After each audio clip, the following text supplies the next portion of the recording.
Okay, students, we will start by um, reading through the text line by line now um, of Seeing People Off by Max Beber. So, at full reads is something of the site that I'm using, the text one. So, let us get into the text now.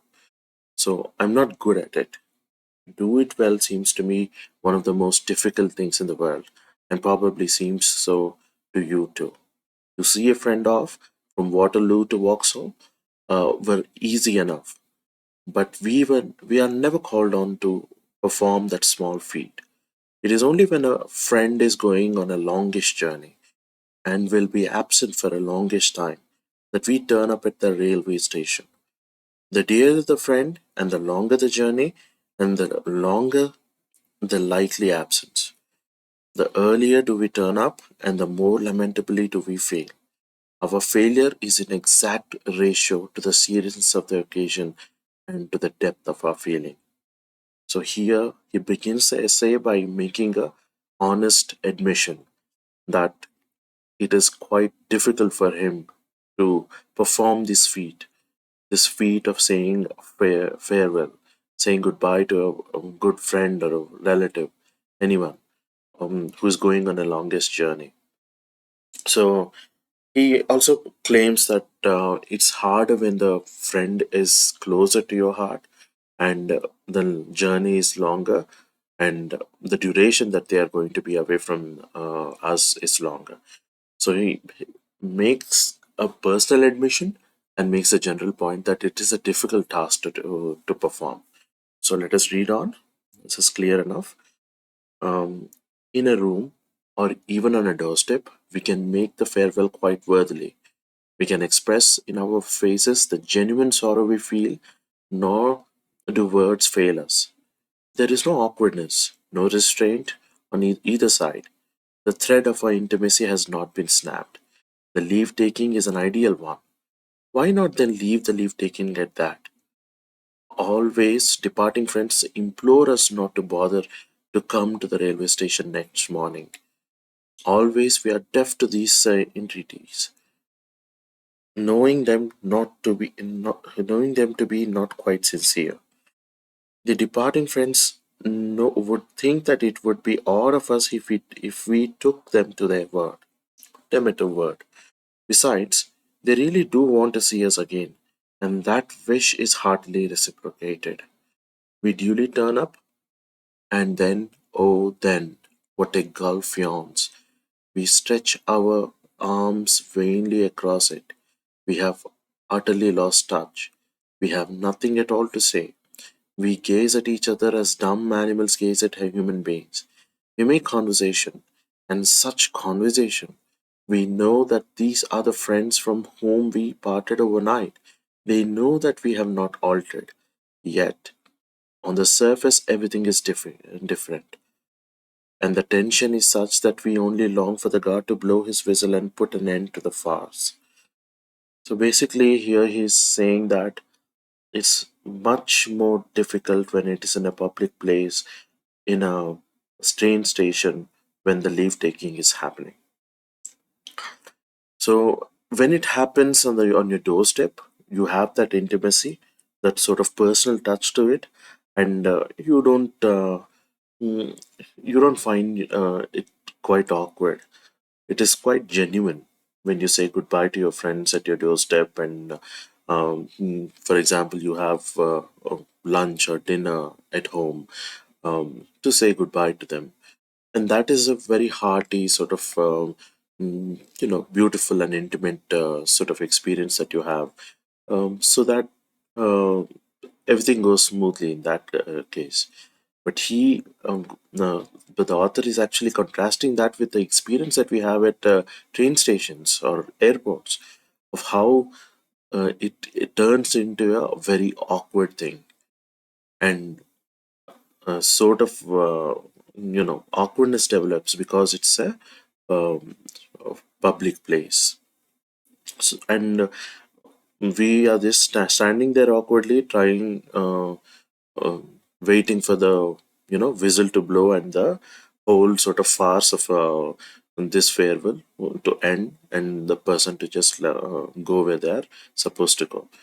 So that is how ends up becoming in a train station. So and now we will go on to describe his personal experience of one instance of what happened once in a train station. On a cold grey morning of last week, I duly turned up at Houston to see off an old friend who was starting for America. Overnight, we had given him a farewell dinner in which sadness was well mingled with festivity. Years probably would elapse before his return. Some of us might never see him again. Not ignoring the shadows of the future, we gaily celebrated the past. We were as thankful to have known our guest as we were grieved to lose him, and both these emotions were made evident. It was a perfect farewell. So he describes his experience of bidding farewell in a train station to his dear friend and how perfectly it goes.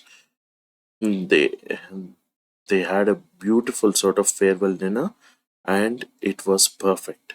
It was there was nothing fake or put up or some sort of superficiality to it. It was genuine and it was real and uh, it was a very perfect farewell, as he says. So, as he has already mentioned, the friends always ask us, you don't have to come to the station tomorrow, but he already mentioned that you are never supposed to, as friends, take that entry, take that request on its face value. You're supposed to reject it and go to the station next day, because they would find it out that you actually took it seriously and stayed at home while they would want to see you again um, in the train station. So this is what happened in his friend's case too, and look at what transpires now. Now that they are at the station, and now here we were, stiff and self-conscious on the platform, and framed in the window of the railway carriage was the face of our friend, but it was as the face of a stranger. So the alienation begins to develop right away. See, they feel like he's a stranger now. So because of the awkwardness of the situation, because it's a public place, the distance between them grows, and they do miss their friend, because the previous night they had a really perfect farewell. Remember that. But the thing is, the strangeness and the weirdness of it all, it starts dawning upon them now, because uh, because most of us find it very difficult to actually express ourselves fully in a public place, in fully emotionally and all. So that's what's happening here. A stranger anxious to please, an appeasing stranger, an awkward stranger.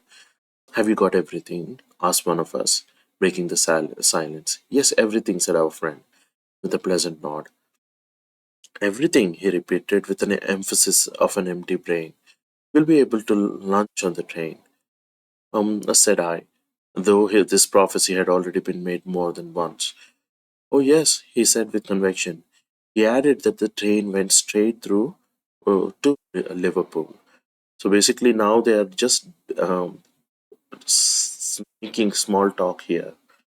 They're talking about obvious things, that the person is going to be, the friend is going to be able to lunch on the train, and the train will go through Liverpool, and all these obvious things like, have you got everything? So there is no substance to the conversation that is happening here. It is sort of an awkward and put up and superficial small talk.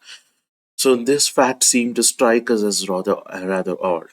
We exchanged glances. Doesn't it stop at Crewe? Asked one of us. No, said our friend briefly. He seemed almost disagreeable. There was a long pause. So all these awkward pauses and um, sort of awkward questions, and like it is not at all like it is a complete opposite of what they experienced the previous night. So one of us with a nod and a forced smile at the traveler said, "Well."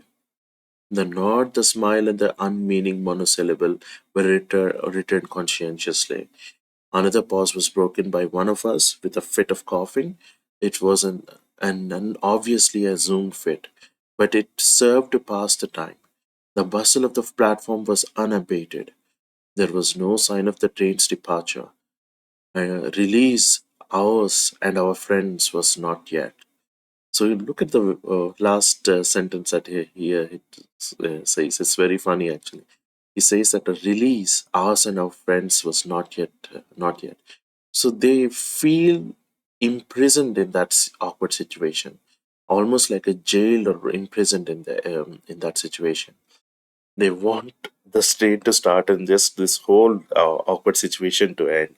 It's not that they genuinely don't feel for this friend who's going away for a long time, but the thing is, in that situation over there, they want this to end because mm, it has come to long pauses, awkward questions, obvious statements, and mm, all of this well and uh, and all of these things which actually make the whole affair a drag actually on them. Okay, yes. Okay, we'll continue with the lesson in the next video.